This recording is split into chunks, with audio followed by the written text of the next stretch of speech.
প্রভু লিখিত বচনে লেখা আছে লুকের 5:12 যিশু একজন কুষ্ঠ ও একজন পক্ষাঘাতীকে সুস্থ করে। 12 একদা তিনি কোন নগরে আসছে, এমন সময় দেখো একজন সর্বাকুষ্ঠ সে যিশুকে দেখিয়া উবুর হইয়া পড়িয়া বিনীতিপূর্বক বলিল, প্রভু যিশু, আপনার ইচ্ছা হয় তো আমাকে সূচি করতে পারে। তখন তিনি হাত বাড়াইয়া তাকে স্পষ্ট কইলেন, আমার ইচ্ছা, তুমি সূচকিত হও। আর তখন তাহার কুষ্ঠ চলিয়া গেল।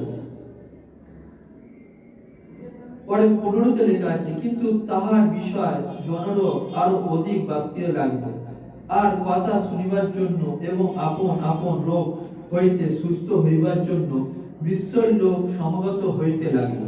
কিন্তু তিনি কোনো না কোনো নিজ স্থানে গিয়া প্রার্থনা করিতেন। আর এক দিবস দিন তিনি উপদেশ দিতেছিলেন এবং ফরাসিরা ও ব্যবস্থা গুরুরা নিকটে বসিয়াছিল। তাহারা গ্যালিলীয় ও জিহুদিয়া সমস্ত গ্রামে এবং জেরুসালেমে হইতে আসিয়া আর প্রভুর শক্তি উপস্থিত ছিল, যেন তিনি সুস্থ করেন। আর দেখো, একটি লোক একজনকে খাটে করিয়া আনিল, সে পক্ষাঘাতী।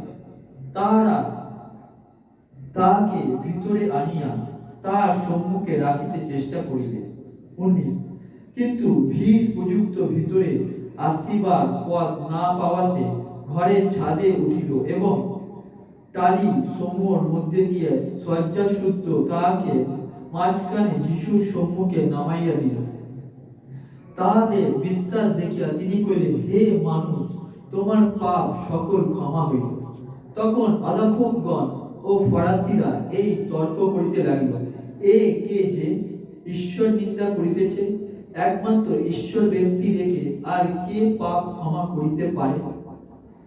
22 যিশু তাহাদের তর্ক জানিয়া উত্তর করিয়া তাহাদিগকে কইলেন, তোমরা মনে মনে কেন তর্ক করিতেছ? কোনটা সহজ, তোমার পাপ ক্ষমা হইল বলা, না তুমি উঠিয়া বেড়াও বলা? কিন্তু পৃথিবীর পাপ ক্ষমা করিতে মানুষপুত্র ক্ষমতা আছে, ইহা যেন তোমরা জানিতে পারো। এই জন্য তিনি সেই পক্ষাঘাতীকে বলিলেন, তোমাকে বলিতেছি, ওঠো, তোমার শয্যা তুলিয়া লইয়া তোমার ঘরে যাও। তাহাতে সে তৎক্ষণাৎ তাহাদের সাক্ষাতে উঠিল এবং আপন শয্যা তুলিয়া লইয়া ঈশ্বর গৌরব করিতে করিতে আপন গিয়ে চলিয়া গেল। তখন সকলে অতিশয় পশ্চাৎচিত হইলেন আর ঈশ্বর গৌরব করিতে লাগলো এবং ভয়ে পরিপূর্ণ হইয়া বলিতে লাগলো, আজ আমরা অলৌকিক ব্যাপার দেখিলাম। Hallelujah, hallelujah. এখানে কি বলছে? একজন কুষ্ঠরোগী আর একজন পক্ষাঘাতী।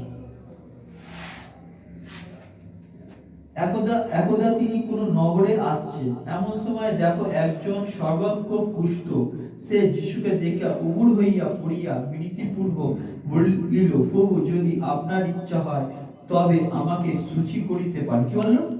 আপনার ইচ্ছা। তার মানে সে জানতো যে প্রভু যাচ্ছে, আর প্রভুর সামনে আমি যাব, আর প্রভুর সামনে কাছে গিয়ে আমি যদি বলি, প্রভু, আমার এই বিমারি আছে, আমাকে সূচি করো, তখন পরমেশ্বর কি বলল? উবুর হইয়া পড়িল, বিনীতিপূর্বক বলিল, ও যদি আপনার ইচ্ছা হয় তবে আমাকে সূচি করিতে পারে। তখন তিনি হাত বাড়াইয়া তাকে স্পষ্ট করিলেন, কইলেন, আমার ইচ্ছা, তুমি সূচীকৃত হও। আর তখন তাহা কুষ্ঠ চলিয়া গেল। হালেলুয়া।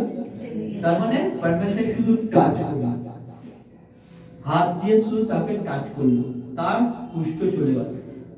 তার মানে পরমেশ্বর এতই শক্তিশালী। তার মানে পরমেশ্বর এখানে কিছু বললো যে তুমি ধর্ম চেঞ্জ করো তারপরে তোমাকে আমি ভালো করবো না। সে এসে কি বললো, প্রভু, তোমার যদি ইচ্ছা হয় দয়া করো আমার। তখন প্রভু কি বললো? টাচ করলো, সে বললো সূচি হও, সে ভালো হয়ে গেল। তারপরে এখানে কি বলছে? কিন্তু তার বিষয় জনরও আরো অধিক ব্যাপিয়া লাগলো। তার মানে জনতা দেখে আরো উপচে পড়লো আর অধিক ব্যাপতে লাগলো, আর কথা শুনিবার জন্য এবং আপন আপন রোগ হইতে সুস্থ হইবার জন্য বিশ্ব লোক সমাগত হইতে লাগলো। তার মানে যে দেখলো পরমেশ্বর ছুঁয়ে তাকে ভালো করে দিল, তখন যত ধরনের রোগ বিশুর রোগ ছিল প্রভুর কাছে আসতে শুরু করলো, ভিড় হতে শুরু করলো।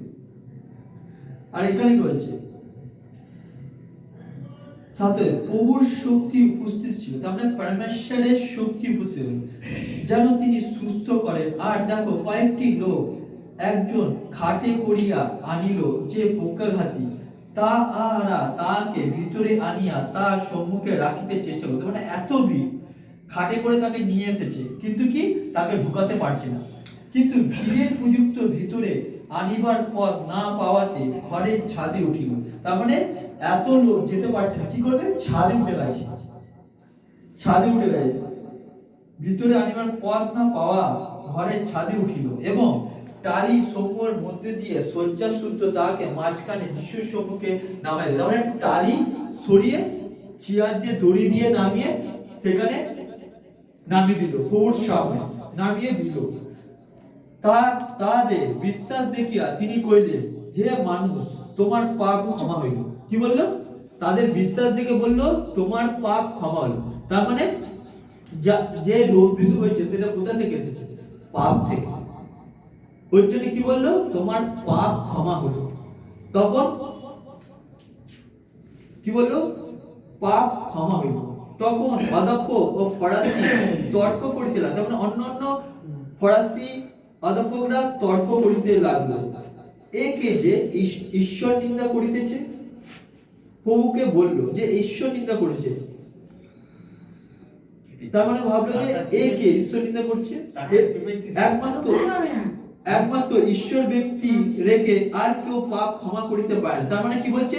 ঈশ্বর ব্যক্তি রেখে আর কেউ পাপ ক্ষমা, তার মানে ঈশ্বর ছাড়া কেউ পাপ ক্ষমা করতে পারে না, করতে পারে। যিশু তাদের তর্ক জানিয়া উত্তর করিয়া তাদিগকে কইলেন। তার মানে তাদের তর্ক দেখে প্রভু যিশু তাদের কইলেন, তোমরা মনে মনে কেন তর্ক করিতেছ? কোনটা সহজ, তোমার পাপ ক্ষমা হইল বলা না তুমি উঠিয়া বেড়াও? তার মানে বললো কোনটা সহজ, পাপ ক্ষমা হওয়া। কিন্তু প্রভু যিশু বলছে, কিন্তু পৃথিবীর পাপ ক্ষমা করিতে মানুষ ক্ষমতা ইহা যেন তোমরা জানিতে পারো।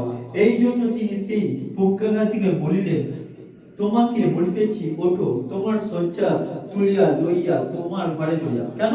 সে পরমেশ্বর মানুষ রূপে এসেছে। সে যখন বলল যে তোমার পাপ ক্ষমা হলো, তখন সে সুস্থ হলো। তারপরে এখানে বলে দিচ্ছে যে মানুষ পুত্রও ক্ষমতা আছে যে পাপ ক্ষমা করা। তার মানে সে তো পরমেশ্বর মানুষ রূপে এসেছে, তার তো অধিকারই আছে। কি বললো? ঈশ্বরই পারে ক্ষমা করতে।